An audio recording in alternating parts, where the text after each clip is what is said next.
Chapter 4 capacitor, संधारित्र। Capacitor, it is a device which is use to store charge. Capacitor क्या होता है?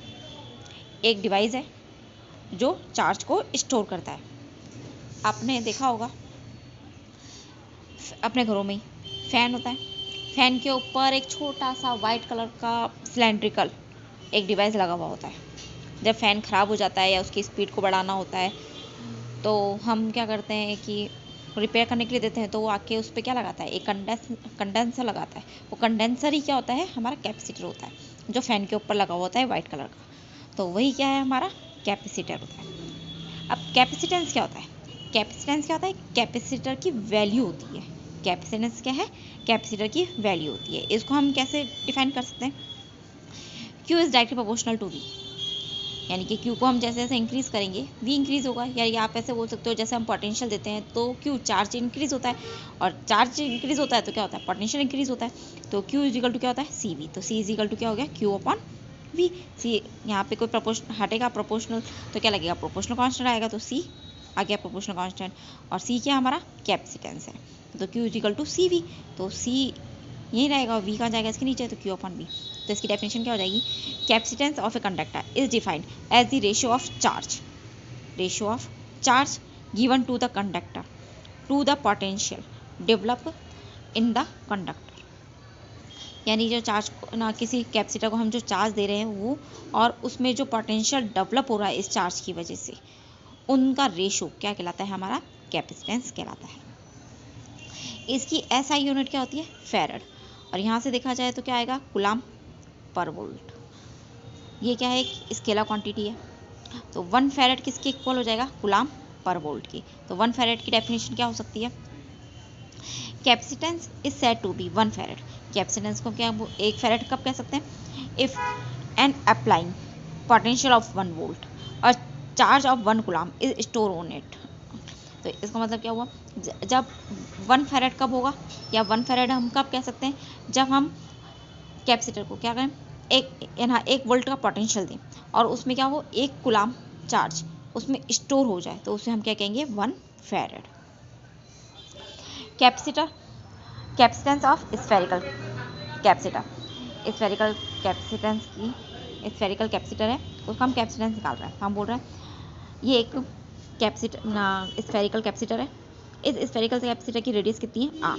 और इसमें हम मान के चलते हैं कि late plus Q charge I store on it. यहाँ सरफेस पे कोई पॉइंट है P, इस पॉइंट P पर हमें चार्ज पोटेंशियल निकालना है या कैपेसिटर निकालना है, तो हम उसका देखते हैं स्फेरिकल का पहले।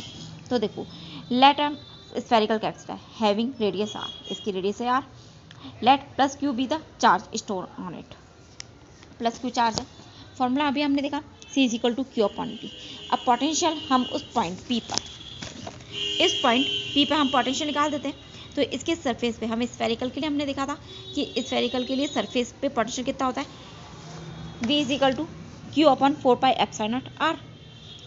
अब इस पोटेंशियल को हम किस में रख दें? इक्वेशन फर्स्ट में रख दें।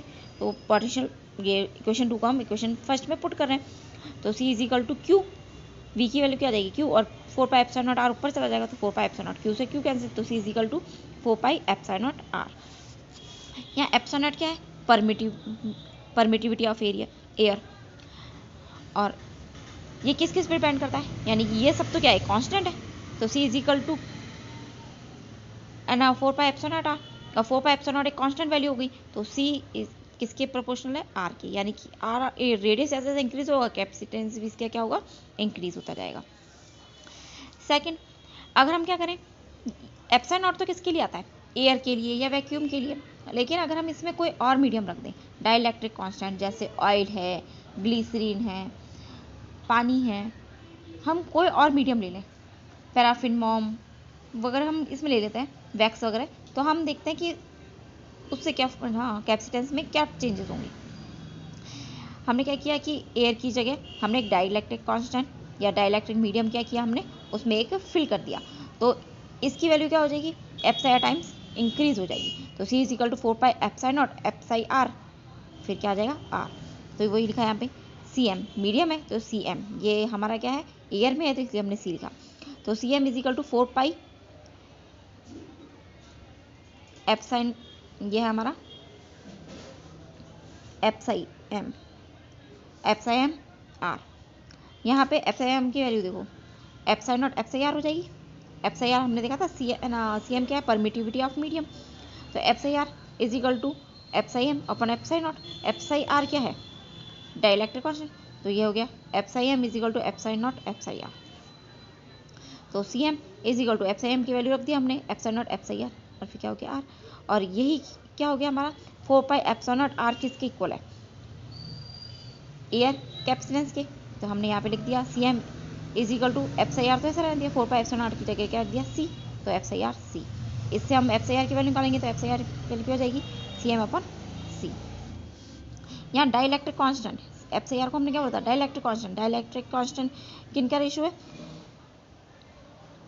किस किस का रेशियो है ये, कैपेसिटेंस इन मीडियम और capacitance in free space, air या वैक्यूम, इनके रेशियो, इनका रेशियो क्या था, डाइलेक्ट्रिक मीडियम। या dielectric constant is defined as the ratio of capacitance in medium to the capacitance in free space, ये इसका वैल्यू होगी।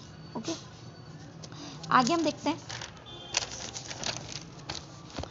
Calculate the capacity of earth. क्या क्वेश्चन है, हमें अर्थ की कैपेसिटी क्या करनी है, कैलकुलेट करनी है। तो हम यहाँ क्या करते हैं, ये हमें मालूम है अर्थ की रेडियस कितनी होती है 6400 किलोमीटर। इसको मीटर में चेंज कर दें तो 1000 से मल्टीप्लाई कर देंगे, तो 6400 इंटू 1000 मीटर। और फॉर्मूला क्या होता है अभी हमने देखा था, क्योंकि हमने क्या माना कि अर्थ क्या है, एक स्फीयर की जैसी है, we know that earth is a sphere. तो अर्थ स्फीयर है तो C is equal to 4 pi epsilon naught R. 4 pi epsilon naught R की वैल्यू क्या होती है, 1/4 पाई एप्सिलॉन नॉट की वैल्यू क्या होती है, 1/4 पाई एप्सिलॉन नॉट की वैल्यू होती है 9 × 10⁻⁹। 4 पाई एप्सिलॉन नॉट इधर जाएगा, ये वैल्यू कहाँ जाएगी, इसके नीचे। तो 4 pi epsilon naught is equal to 1/9 × 10⁻⁹।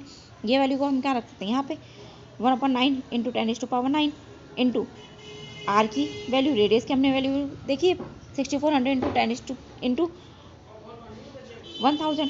तो C is equal to 64 1 2 3 4 5 to 10⁻5 लिख सकते हैं, 9 × 10⁻9। 9 का जब इसमें डिवाइड करेंगे तो आएगा 7.11। 9 है, ये ऊपर जाएगा तो क्या आएगी 10⁻5 माइनस 9, तो 9 में 5 माइनस करेंगे तो आएगा 4, और 9 के आगे क्या है, नेगेटिव है, साइन है, तो क्या आएगा 10⁻⁻9, क्योंकि बड़ी संख्या 9 है उसके आगे माइनस है तो हम माइनस हटा देंगे। फिर सी इज इक्वल टू 7 पॉइंट हटा देंगे तो कितना आ जाएगा नीचे 100 इंटू 10⁻⁻4। ये केस में आया, ये तो फैराडे में आया था। अब ये ऊपर जाएगा तो 10⁻⁻ कितना आ जाएगा -6, क्योंकि 10⁻⁻2 ये ना प्लस का 2 है, ऊपर जाएगा तो क्या आ जाएगा -2 -2 और -4 कितना आ जाएगा -6, ये -6 और 10⁻⁻6 फैराडे, तो ये क्या हो गया माइक्रो फैराडे हो गया। माइक्रो को हम क्या 10⁻⁻6, तो ये क्या हो गया माइक्रो फैराडे। तो अर्थ की कैपेसिटी कितनी होगी 711 माइक्रो फैराडे, 711 माइक्रो फैराडे। अब हम देखते हैं behaviour of conductor in uniform electric field.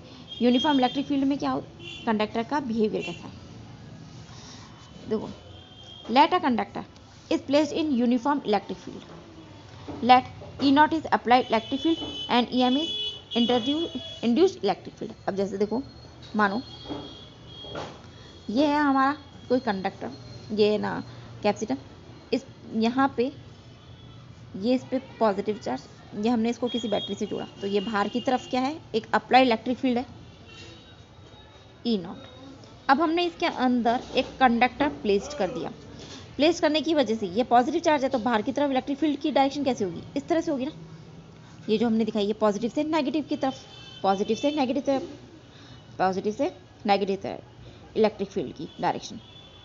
अब हमने इसमें जब कंडक्टर प्लेस कर दिया तो इसके अंदर क्या होगा, इंडक्शन की वजह से सारे पॉजिटिव चार्ज अपनी तरफ क्या करेंगे, नेगेटिव चार्ज को अपनी तरफ अट्रैक्ट करेंगे, और यहाँ पे क्या आएंगे सारे क्या आ जाएंगे पॉजिटिव चार्ज आ जाएंगे, तो ये सारे क्या आ जाएंगे पॉजिटिव। तो अंदर की तरफ क्या हो जाएगी एक इलेक्ट्रिक फील्ड डेवलप हो जाएगी प्लस से माइनस, तो इसको हम क्या बोलते हैं इंड्यूस्ड इलेक्ट्रिक फील्ड, इसको हम EM से लिखते हैं।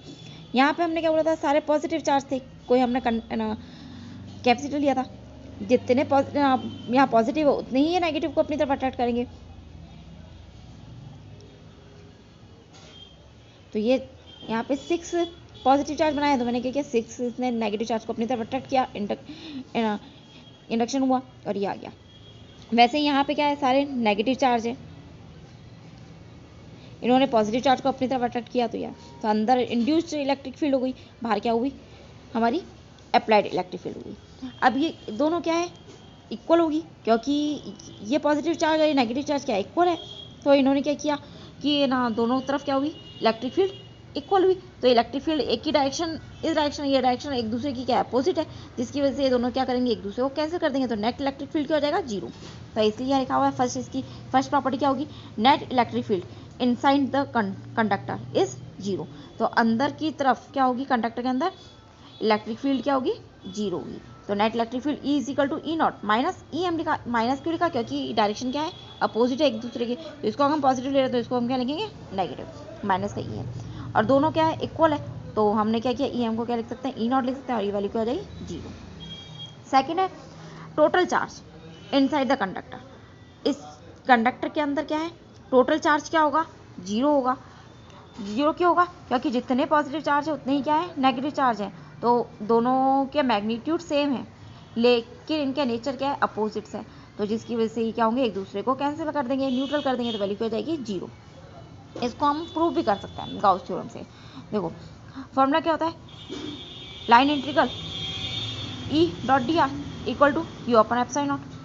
अब अंदर की तरफ क्या है कैपेसिटर के अंदर इलेक्ट्रिक फील्ड 0, तो inside the capacitor E equal to क्या हो गया 0, ये 0, तो Q upon epsilon naught equal to कितना लगा देंगे हम 0, ये वैल्यू तो जाएगी, तो Q की वैल्यू कितनी हो गई 0, तो inside the conductor electric field is 0। Next है the excess charge given to conductor resides only at its outer surface. जो भी हम चार्ज देंगे वो चार्ज कहाँ पे जाएगा, उसके सरफेस पे जाएगा, आउटर सरफेस पे, ठीक है। इलेक्ट्रिक फील्ड जो होगी is always perpendicular on the surface of conductor. Electric field जो होगी वो हमेशा सरफेस, कंडक्टर जो सरफेस होगा उसके परपेंडिकुलर होगी। अगर पॉजिटिव चार्ज है तो इसमें क्या होगी इलेक्ट्रिक फील्ड की डायरेक्शन बाहर की तरफ, तो ये क्या होगी सरफेस के हमेशा परपेंडिकुलर। और अगर ये नेगेटिव चार्ज है तो अंदर आते हुए फिर भी क्या होगी 90 डिग्री, ठीक है, हम फिर भी क्या होगी हमेशा 90 डिग्री अंदर नेगेटिव चार्ज है तो नेगेटिव चार्ज में क्या होगा अंदर आते हुए फिर भी 90 डिग्री, बाहर है इलेक्ट्रिक फील्ड क्या होगी डायरेक्शन बाहर जाते हुए, ये इलेक्ट्रिक फील्ड की डायरेक्शन अंदर आ रही है, इसमें बाहर जा रही है, दोनों सरफेस से क्या बना रही है 90 डिग्री। तो electric field is always perpendicular on the surface of conductor.